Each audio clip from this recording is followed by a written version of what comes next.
Hi, ചുരിദാറിലൊക്കെ ചെയ്യാൻ പറ്റുന്ന നല്ലൊരു നെക്ക് ഡിസൈനാണ് ഇന്നത്തെ വീഡിയോയിൽ കാണിക്കുന്നത്. അതിനായിട്ട് ഇതുപോലൊരു പീസ് കട്ട് ചെയ്തെടുത്ത് രണ്ട് സൈഡും അടിച്ചു വച്ചിരിക്കുകയാണ്. ഇത് ഫ്രണ്ട് പോർഷനിലെ നെക്ക് ഫിനിഷ് ചെയ്ത് വെച്ചിരിക്കുകയാണ്. ലൈനിങ് ഇട്ട് മറിച്ചെടുത്തിരിക്കുകയാണ്. എന്നിട്ട് ഈ മൂന്ന് സൈഡിൽ നമ്മളൊരു ലൈൻസ് ഇതുപോലെ കൊടുക്കണം. എന്നിട്ട് മുകളിൽ നിന്ന് താഴേക്ക് സ്റ്റിച്ച് ചെയ്ത് വരണം. അതിൻ്റെ അരുവശത്തുകൂടി തന്നെ സ്റ്റിച്ച് ചെയ്ത് വരണം. ഇതുപോലെ സ്റ്റിച്ച് ചെയ്ത് ആ കോണെത്തുമ്പോൾ ഒന്ന് കുത്തി നിർത്തിയിട്ട് ഇതിങ്ങനെ മടക്കി കൊടുക്കണം. മടക്കിയിട്ട് ആ സ്റ്റിച്ച് നമ്മൾ ആദ്യം വരച്ച ലൈനുണ്ടല്ലോ അതിലേക്ക് തയ്ച്ചെടുക്കണം. ഇതുപോലെ. അപ്പോൾ കറക്റ്റ് ലെവലിൽ അതൊരു കോൺ ഷേപ്പിൽ തന്നെ കിട്ടും.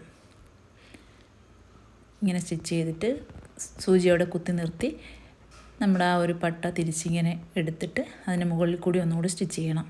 ഇതുപോലെ സ്റ്റിച്ച് ചെയ്ത് കൊടുക്കണം. എന്നിട്ട് താഴേക്ക് സ്റ്റിച്ച് ചെയ്യണം. സെൻറ്ററിലായിട്ടും അതുപോലെ തന്നെ സൂചി കുത്തി നിർത്തി പട്ട ഒന്ന് മടക്കി കൊടുത്ത് നമ്മൾ ആദ്യം വരച്ച ലൈനിലേക്ക് സ്റ്റിച്ച് ചെയ്ത് വരണം. അപ്പോൾ അവിടെ ഒരു കോൺ ഷേപ്പിൽ തന്നെ വരും. നല്ല ഭംഗിയായിട്ട് തന്നെ കിട്ടും. ഇതുപോലെ. എന്നിട്ട് വീണ്ടും പട്ട തിരിച്ച് മടക്കുക. അവിടെ നിന്ന് ഒരു സ്റ്റിച്ചും കൂടി കൊടുത്ത് അത് ഫിക്സ് ചെയ്യുക. വീണ്ടും സൈഡിലേക്ക് വരണം. അവിടെ അതുപോലെ തന്നെ ചെയ്യുക.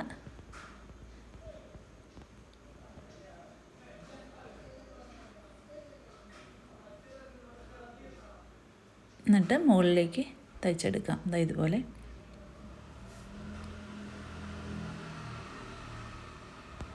അതിനുശേഷം മറ്റേ സൈഡിൽ പതിച്ചു വെച്ച് സ്റ്റിച്ച് ചെയ്യണം. ഇതുപോലെ.